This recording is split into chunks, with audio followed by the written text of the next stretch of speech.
कि वो यहाँ के लोगों को एकदम से ही बिल्कुल कचरा समझ किया, उन्होंने कचरा समझ के रखा हुआ है। एक छोटा सा रोड तो ब्रिज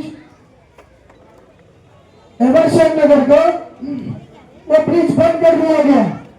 वो ब्रिज सिर्फ इसलिए वो बंद तो हो गया, रात को 3 बजे वो ब्रिज बंद कर दिया गया, क्योंकि रात को 1 बजे तक लोग आए तो बोले भाई कल तो मैं आया हूँ। आधे लोग जब नहीं पहुंचे न्यूज आई घर पे, नहीं बोले अफवाह है, मैं कल रात को 12 बजे आया हूँ। तो पता, क्योंकि मैंने उस दिन रात को शायद मैं गाड़ी 2 व्हीलर से था, तो मैं 10-11 बजे उस रोड से आया था। मैं बोला मैं भी आया हूँ। किसी ने कहा रात को 3 बजे वो ब्रिज बंद कर दिया गया। उसके बाद उसके ऊपर कोई काम नहीं किया गया। अलग अलग लोगों ने, अलग अलग एनजीओ ने उस पर मेहनत की, मगर यहाँ के जो लीडर है उन्होंने कोई काम नहीं किया। वो चाहते तो एक दिन में वो ब्रिज ओपन हो सकता था, आज भी हो सकता है वो ब्रिज ओपन। आज वो ब्रिज, वो पेडेस्ट्रियन पैदल लोगों का ब्रिज है, बाइक का ब्रिज है, वो उतना हैवी है कि वो आराम से बाइक और पैदल लोगों को संभाल सकता है ब्रिज को। मगर सिर्फ इसलिए उसको नहीं चालू किया गया कि जो वो ओवरसाइड नगर के लोग थे उनको ऑब्जेक्शन था, उनको तकलीफ थी कि मालोनी के लोग यहाँ से आते। मालोनी के एक आध लोगों ने कोई हादसा किया होगा, भाई सारे लोग तो नहीं है ना एक जैसे, वहां पर कोई हादसा हुआ होगा। तो उन्होंने बोला कि भाई बड़ा हम लोगों को तुमको ये ब्रिज बंद करके देना है। नेता को उन्होंने प्रेशर डाला, नेता मान गए। उनको सिर्फ उनकी वहां की सीट जो है बीजेपी के, वहां का जो नगर सेवक है बीजेपी का है, उनको जीतना है वो सीट। इसके लिए उन्होंने उस ब्रिज के बारे में कुछ नहीं बोला, बता नहीं बोला। कोई भी एक छोटा सा भी क्लिप आया उनका, भाई अगर क्लिप आया, अगर मैं झूठ बोला तो बताइए। किसी ने कुछ नहीं बोला, ना नगर सेविका ने कुछ बोला, ना एमएलए ने कुछ बोला, ना एमपी ने कुछ बोला। एमपी भी हमारे एरिया की, उनकी भी जिम्मेदारी है। एक ही किया, किसी एक किया, दोनों की जिम्मेदारी नहीं है, एमपी की भी जिम्मेदारी है। किसी ने कुछ नहीं बोला, क्योंकि मालोनी के लोगों का माइंड उन्होंने, हमारे नेता ने पढ़ लिया है कि 25 साल से, पिछले 25 साल से मैं मलाड से कई हजार रोड से पीछे रहता हूँ। जब मालोनी के डब्बे खुलते हैं सारा के सारा मेरा करोड़ हो जाता है, और फिर ऊपर से 5-8 हजार, 6,000, 10,000 रोड एक्स्ट्रा आ जाते हैं और वो जीत जाते हैं। तो उन्होंने सिर्फ ये इस्तेमाल के लिए हम लोगों को रख लिया था। मुझसे भी कहा गया कि नगर सेवक का टिकट, मैं भी इलेक्शन लड़ा था एमएलए, मेरे साथ भी धोखा किया गया। उन्होंने मुझसे कहा था मेरे बेटे को तुझे मैं लड़ाऊंगा, फिर टाइम पे किसी जोगेश्वरी या गोरेगांव पता नहीं कहां से ला करके एक कैंडिडेट मालोनी के सर पे ठोक दिया गया। तो देखिए ये छोटा इलेक्शन है मेरे भाइयों, मेरी बहनों। मैं आपके एरिया का हूँ, मैं आपके मोहल्ले का हूँ, आपका भाई हूँ, आपका बेटा हूँ। ये छोटा इलेक्शन है, इसमें कोई गवर्नमेंट नहीं बनती है कि अभी ये लोग ये मुद्दा चला रहे हैं कि बीजेपी आ जाएगी। बीजेपी इस वोट से लड़े नहीं रही है। मैं आपको सब लोगों को, जहां तक मेरी आवाज जा रही है, जिनको नहीं मालूम है वो बढ़ाएंगे, तो आपको डरना नहीं है, क्योंकि इस वोट से बीजेपी इलेक्शन लड़ी नहीं रही है। बीजेपी गठबंधन में है इनके शिंदे शिवसेना के, जिनका सेना पर लड़ रही है उस पार्टी से। तो आपने अपने हम लोगों को डरने की जरूरत है नहीं। ये लोग हर जगह बीजेपी का डर दिखा करके 35 साल, पिछले 35 साल से एक ही आदमी को हम लोगों ने वोट दिया। काम उन्होंने क्या किया आपके सामने है। एक हॉस्पिटल बनाया 6 नंबर पर, 7 नंबर पे। आज से 2 महीने पहले मुझे भी ओपनिंग वाले दिन बुलाया गया, मैं भी गया। हमारे पिछले नगर सेवक थे वीरेंद्र चौधरी, वो और मैं, उन्होंने मुझे बुलाया कि चलो हम दोनों जाके बात करके आते डीन के आदमी से। तो हम लोग गए बात करने। उन्होंने बोला भाई ये हॉस्पिटल नहीं है, ये सिर्फ ओपीडी है। लोगों को बताया जा रहा है कि हॉस्पिटल बनाने का काम किया, गार्डन बनाने का काम किया। तो मैं पहले हॉस्पिटल की बात करता हूँ।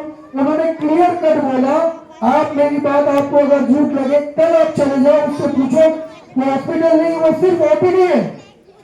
ओपीडी का मतलब ये कि एक डॉक्टर होगा, वो चेक करेगा आपको, सर्दी खांसी की 2-4 गोली देगा, घर पे जाओ, या तो फिर कैंप जाओ, भगवती जाओ, या जहां भी भेजना है वो भेजेगा।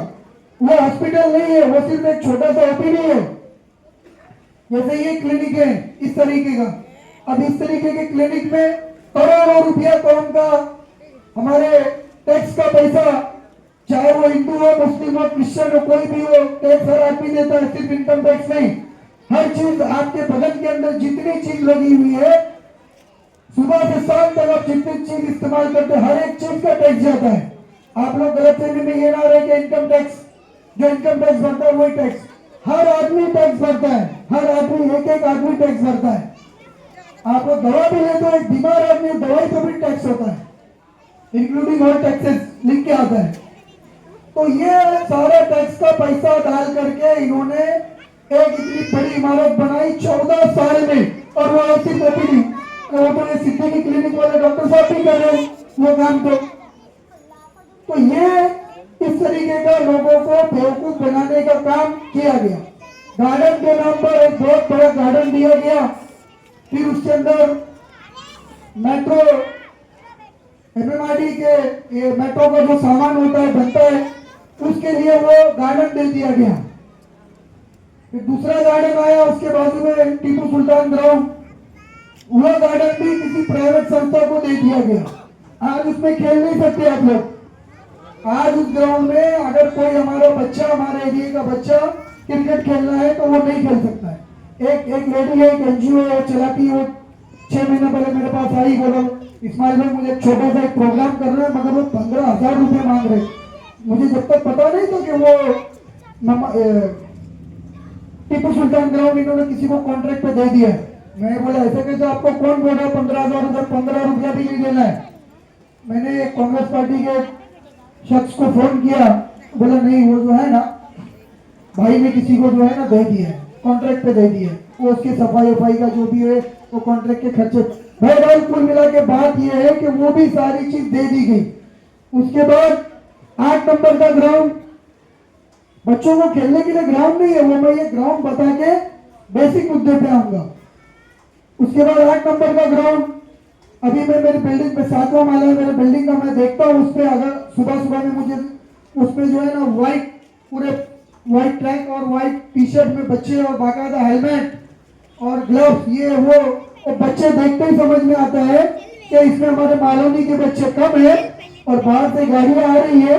ये तो मालोनी के भी होंगे तो पैसे वाले बच्चे हैं, गरीबों का दाखिला नहीं है उसमें, गरीबों की एंट्री नहीं है, क्योंकि वो कहां से मेंबर बनेगा। 15,000 को पहले मेंबर बनो, या 5,000 को, या 20,000 को।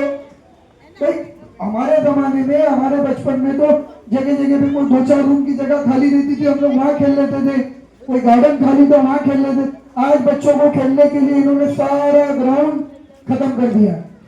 बच्चे खेलने की जगह नहीं है, जो 12, 13, 14, 15 साल के लड़के हैं, वो उनका टाइम पास नहीं होता, फिर उनको कोई गलत संगत मिल जाती है, गलत दोस्त मिल जाता है, फिर वो नशे की हालत में नशे के आदमी बन जाते हैं वो बच्चे।